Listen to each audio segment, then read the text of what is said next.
hər birinizi xoş gördük. Zahirin efiri yenidən Xankəndindədir. Məhz Qarabağ Regional Mədəniyyət İdarəsinin təşəbbüsü ilə Xankəndi şəhərində möhtəşəm tədbir həyata keçiriləcək.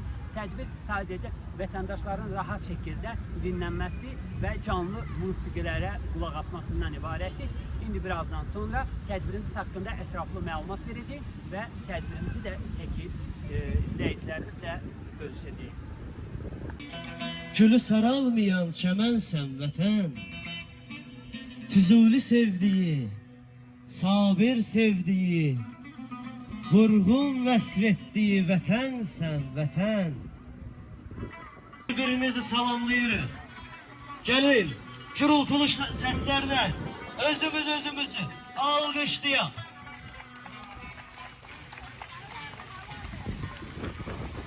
Xankəndi günü-gündən gözəlləşir. Xankəndi sakinləri günü-gündən təbəssüm doğur. Və onu da vurğulamaq istəyirəm ki, bu günlərim Qarabağ Regional Mədəniyyət İdarəsinin təşkilatçılığı ilə başdan və Prezidentin Xankəndi üzrə xüsusi nümayəndəsinin dəstəyi ilə başdan bu gözəl tədbirimizdə hər birinizi xoş gördük. Biz burada Azərbaycan, qocaman Azərbaycan mədəniyyətinin, mədəniyyət işçiləri adından sizləri salamlayırıq.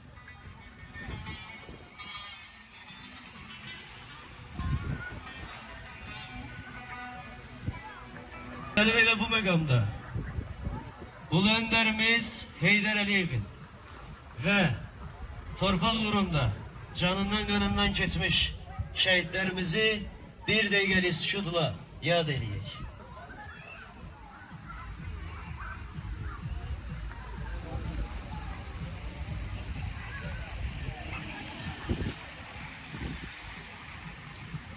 Allah rəhmət eləsin. Və əyləşmirik. Azərbaycanımızın doğma himnini ayaq üstə qarşılayırıq dostlar. Himnimiz səslənir.